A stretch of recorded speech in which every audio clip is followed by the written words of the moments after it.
এটা হচ্ছে আপনার পাসপোর্ট, ঠিক আছে, এবং হচ্ছে আপনি মঙ্গোলিয়ার জন্য ফাইল জমা দিয়েছেন, ঠিক আছে।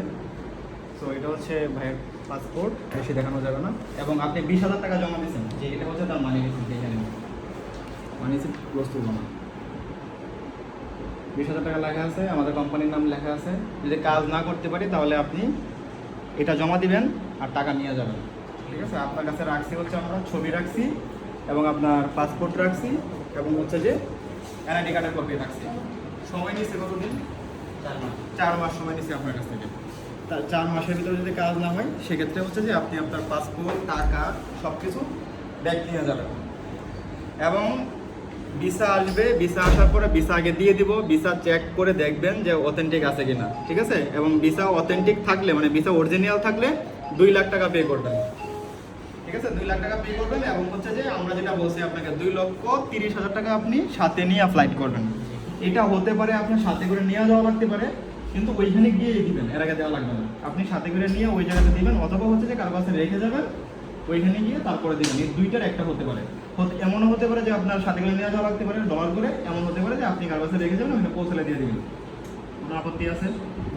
এবং কাজের কথা বলছি ভাই, কষ্টের কাজ হবে, ফ্যাক্টরি ওয়ার্কার বলছেন, কষ্টের কাজ হবে, এটা আপনার মেনে নেওয়া লাগবে। এবং আমি বলছি ঠান্ডাজনিত সমস্যা যদি থাকে তাহলে মঙ্গোলিয়া আপনার জন্য না, ঠিক আছে।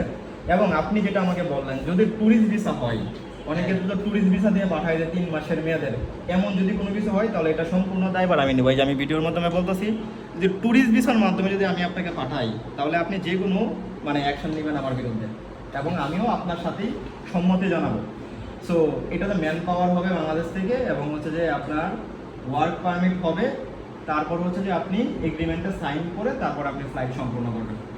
এই যে কথাগুলো বলতেছি, এর বাহিরে যদি কিছু হয়, যেমন ট্যুরিস্ট ভিসা হয়েছে, কোনো প্রকার বিএমইটি হয় নাই, আমি আপনাকে ফ্লাইট দিয়ে দিয়েছি, ঠিক আছে, আপনারা না জানে ফ্লাইট দিয়ে দিয়েছি যে ভাই এটা হবে না বা কোনো কিছু বললে বংবাং বইলে পাঠাইছি, এটা দায়ভার আমি নিব। এখন আপনি ভিসা হয়েছে, আপনার খুঁজে পাইতেছি না আমি, আপনার আর যোগাযোগ নাই, তখন কিন্তু আপনার এই যে অ্যাড্রেস যেটা দেওয়া আছে পাসপোর্টে, এই অ্যাড্রেসে কিন্তু আমরা যাব, গিয়ে আপনার কাছে কিন্তু এই 2 লক্ষ টাকা কিন্তু আমরা জরিমানা হিসাবে আপনার কাছে নিব, যেভাবে হোক, সেটা আপনার এলাকার চেয়ারম্যান হোক, মেম্বার হোক, যেভাবে হোক। আশা করি এমন কাজ করবেন না, কারণটা হচ্ছে এত দূর থেকে আসছেন তো আর এই ধরনের কাজ দেখেন। কারণ আমি বলার কারণটা হচ্ছে যে ভাই, ইতিমধ্যে আমরা এরকম প্রবলেম ফেস করছি, ঠিক আছে, মানে সেই ক্লায়েন্টের পিছনে দৌড়াদৌড়ি। এবং আরেকটা বিষয় হচ্ছে যে এই যে পাসপোর্ট জমা দিয়েছেন, টাকা জমা দিয়েছেন, এখন যদি আপনি আগামীকালে যদি বলেন যে ভাই আমি যাবো না, আমার টাকাটা ব্যাক করে দিন, আমি তো টাকা ব্যাক করে দিতে পারবো না। কেন দিতে পারবো না? কারণ আমি অলরেডি কিন্তু এখন আগামী 1 ঘন্টার ভিতরে আপনার পাসপোর্ট পাঠিয়ে দেবো এবং এটা জমা করে দিব, আপনার কাজ শুরু হয়ে যাবে। কারণ পাসপোর্ট জমা দেওয়ার 20 থেকে 25 দিনের ভিতরে ভিসা চলে আসে, ঠিক আছে। আমরা যদিও আপনাকে 4 মাস সময় নিচ্ছি, কেন নিচ্ছি? যেন আপনিও না ঘুরেন, আমি যেন আপনাকে না ঘুরাইতে পারি, যেন ক্যান্সেল না হয়। কারণ অনেকেই বলে ভাই সময় নিচ্ছেন 1.5 মাস, এখন ঘুরাইতেছেন 3 মাস 4 মাস, এটা যেন না হয়, তখন আমরা টাইমটা পাবো। ভিসা চলে আসবে আশা করতেছি 20 থেকে 25 দিনের ভিতরে, এবং হচ্ছে এটা হবে ই ভিসা, মানে ইলেকট্রো ভিসা।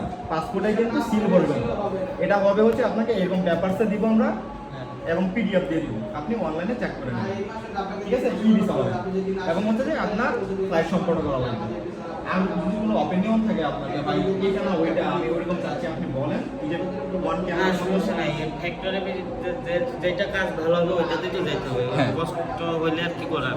হ্যাঁ, এখন ফ্যাক্টরির কাজ অনেকে মনে করে যে ফ্যাক্টরিতে যাবেন বসায় বসায় টাকা দিয়ে, ভাই কোনো কাজ জায়গায় কি বসে বসে টাকা দিবেন? হ্যাঁ, কোনো জায়গায় বসায় টাকা দিবেন না, আপনার শারীরিক পরিশ্রম করা হয়। আর কিছু যদি আপনার ক্রাইটেরিয়া থাকে, যেমন হচ্ছে আপনার ভাই আমার ভিডিও দেখে অনেক দিন ধরে মালয়েশিয়া, আপনার ভাই যে ভাই মালয়েশিয়াতে আছে, তো সেই ভাই বিশ্বাসের একটা জায়গা থেকে আপনাকে দিচ্ছেন। এখন আমি আরেকটা কথা বলে নিই, আমি এই কোম্পানিতে চাকরিরত অবস্থায় আছি, ঠিক আছে। এখন আমি আজকে চাকরিতে আছি, কালকে হয়তো থাকবো না, এই কারণে কিন্তু আপনাকে মানি রিসিভ দেওয়া যে এই কোম্পানিতে আপনি জমা দিচ্ছেন, এটা দায়ভার এই কোম্পানি নিবে, ঠিক আছে। আমি থাকি বা না থাকি, আপনি যেন আপনার টাকা তুলতে পারেন। আর কোনো অবজেকশন আছে আপনার? না, ঠিক আছে ভাইয়া, তাহলে আপনি জানবেন, ভালো থাকবেন। হ্যাঁ, কষ্ট করে আসছেন অত দূর থেকে, ধন্যবাদ। বাকিটা আল্লাহ ভরসা। আর হচ্ছে যে আপনার ফোন নাম্বারটা আমাকে দিয়ে দাও, যেন আপনার হ্যাঁ হোয়াটসঅ্যাপ আছে। আচ্ছা ঠিক আছে, তাহলে কোনো কিছু কোনো আমরা যেটা বলবো আপনি মেডিকেল টেস্ট মেডিকেল বললেই করে ফেলবেন, আগে করে করা দরকার নাই, আমি যখন বলবো তখন করবেন। এবং হচ্ছে যে পুলিশ ক্লিয়ারেন্সের জন্য আবেদন করে ফেলবেন, ঠিক আছে? আল্লাহ হাফেজ।